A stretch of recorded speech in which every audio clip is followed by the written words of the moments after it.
आज का व्लॉग मेरे लिए काफ़ी अलग और यादगार है क्योंकि 22 तारीख को हम लोग लखनऊ से दिल्ली गए थे स्टूडेंट प्रोटेस्ट में शामिल होने के लिए। सो अस्सलाम वालेकुम everyone, hope you are doing well. This is me Sheikh Arshad and you are watching Arsh fitness and lifestyle blog.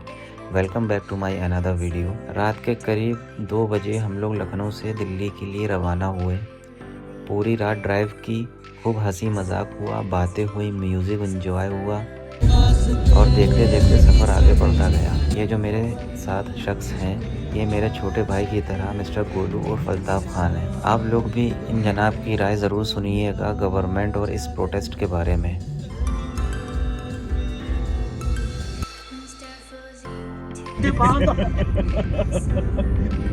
दौड़ कह रहे पेपर लीक ही होना है, क्या दिक्कत है? जब पेपर तुम्हारा लीक ही होना है, क्या ही मतलब है यार। मतलब उस आदमी को, प्रधानमंत्री को किस चीज का डर है? उससे बड़ा तो कोई पद ही नहीं होता है ना। आप निकाल फेंकिए, आप ऐसे मिनिस्टर को, शिक्षा मंत्री को आप निकाल फेंकिए। आप क्यों उसको रखते हैं? आपको किस चीज का डर है भाई? आप तो एकदम अंबानी और अडानी के एकदम पल्ले में झूल रहे हैं ऐसे।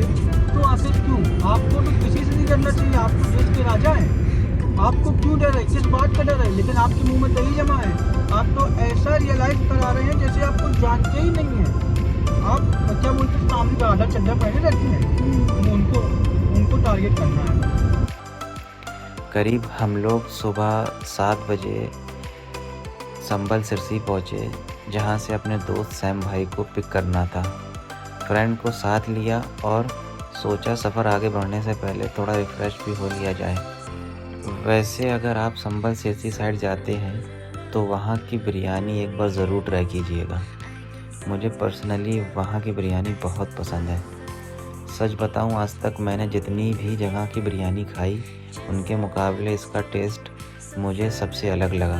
ख़ासकर बिरयानी में डलने वाला गोश्त, इतना मुलायम, इतना गुलाबी कि मुंह में जाते ही घुल जाता है।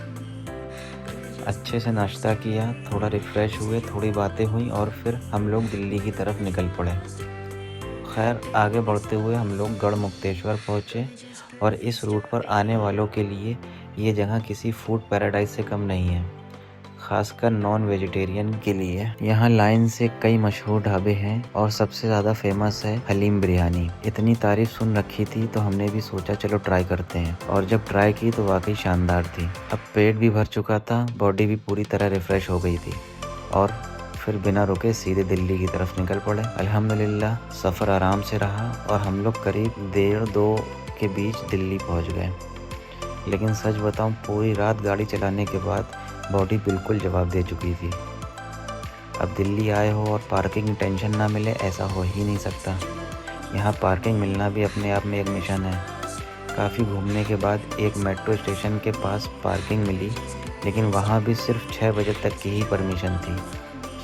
गाड़ी पार्क करी और सबसे पहले पहाड़गंज में होटल लिया, क्योंकि यहाँ से जहाँ जहाँ हमें जाना था सब काफ़ी पास था। फिर लगभग 1 घंटे रेस्ट किया, लेकिन सिर्फ 1 घंटे की ही नींद मिल पाई। रेस्ट के बाद मैंने सोचा दिल्ली आए हो तो बिजनेस से रिलेटेड मार्केट भी एक्सप्लोर कर लेते हैं।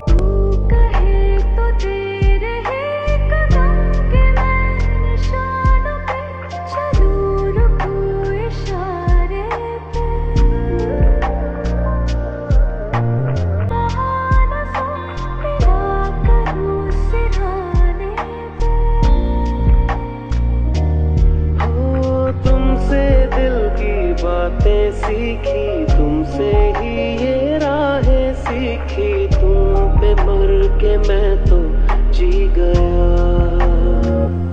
खुदा जाने के मैं इंटीरियर एंड डेकोर फील्ड से जुड़ा हूँ, इसलिए अलग अलग डीलर और मैन्युफैक्चरर से मिला, नई डिज़ाइंस देखी, रेट डिस्कस किए, मार्केट का ट्रेंड समझा। मार्केट एक्सप्लोर करते करते रात के करीब 8:30 बज चुके थे। अब भूख भी ज़ोरों की लग रही थी, तो हमने सीधा रुख किया जामा मस्जिद का। दिल्ली का ट्रैफिक अल्लाह रहम करे। यहाँ अगर आपको सिर्फ 1 किलोमीटर जाना हो तो कई बार मैप में 40 to 45 मिनट दिखा देता है। खैर, जामा मस्जिद पहुँचे, कुछ तस्वीरें खिंचवाईं, थोड़ा माहौल एंजॉय किया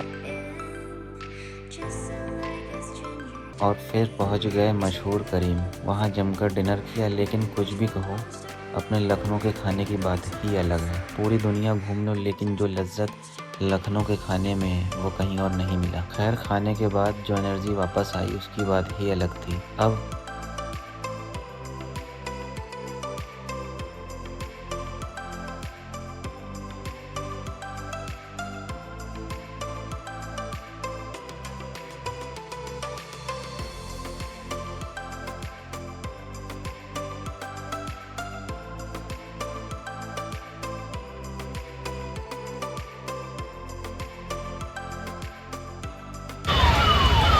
हाय गाइस, हम आ चुके हैं दिल्ली। आप भी आइए, आपका है इंतजार। जिस मकसद के लिए दिल्ली आए थे वहां जाना तो बनता था, तो हम लोग निकल पड़े जंतर मंतर की तरफ। लेकिन उस दिन कई मेट्रो स्टेशन बंद थे, इसलिए ज़्यादा लोग रोड से ही जा रहे थे। ट्रैफिक बहुत ज़्यादा था और जामा मस्जिद से जंतर मंतर पहुंचने में करीब 40 मिनट्स लग गए। जब हम वहां पहुंचे तो सच कहूँ, इतनी बड़ी भीड़ देखकर मैं हैरान रह गया। चारों तरफ युवा, यंगस्टर्स सब अपनी अपनी बात रख रहे थे। देश के अलग अलग हिस्सों से आए लोग अपनी अपनी बात रख रहे थे, अपने अधिकार की आवाज़ बुलंद कर रहे थे। वहाँ का माहौल बहुत एनर्जेटिक था, लोग अपनी अपनी राय खुलकर रख रहे थे। मैंने वहाँ काफ़ी समय बिताया, लोगों से बातें की, उनसे हंसी मजाक हुआ, जबकि सारे लोग स्ट्रेंजर्स थे, बट अपनापन था काफ़ी, और पूरे माहौल को महसूस किया। फिर हम लोग करीब 1 बजे वहाँ से निकल गए। लगभग 1:30 बजे होटल पहुँचे। जैसे ही कमरे में पहुँचा, मैंने इंस्टा खोला तो पता चला कि हमारे निकलने के बाद वहाँ पुलिस और प्रोटेस्टर्स के बीच झड़प की खबर सामने आई। हम उस समय वहाँ मौजूद नहीं थे। तब तक हम होटल पहुँच चुके थे। पूरे दिन की थकान, पूरी रात की ड्राइव और सिर्फ 1 घंटे की नींद, बॉडी बिल्कुल जवाब दे चुकी थी, इसलिए ज़्यादा देर जाग नहीं पाया। करीब 1:30 बजे सो गया, क्योंकि अगले दिन मुझे लखनऊ के लिए निकलना था। इसी तरह आज की ये वीडियो को हम मुकम्मल करते हैं। अगर आपको आज का ये व्लॉग पसंद आया हो तो वीडियो को लाइक ज़रूर करना, अपने दोस्तों के साथ शेयर करना, और अगर अभी तक चैनल सब्सक्राइब नहीं किया है तो please subscribe. Your support means everything. इंशाल्लाह मिलते हैं नेक्स्ट वीडियो में। टेक केयर, अल्लाह हाफिज़, see you in the next vlog.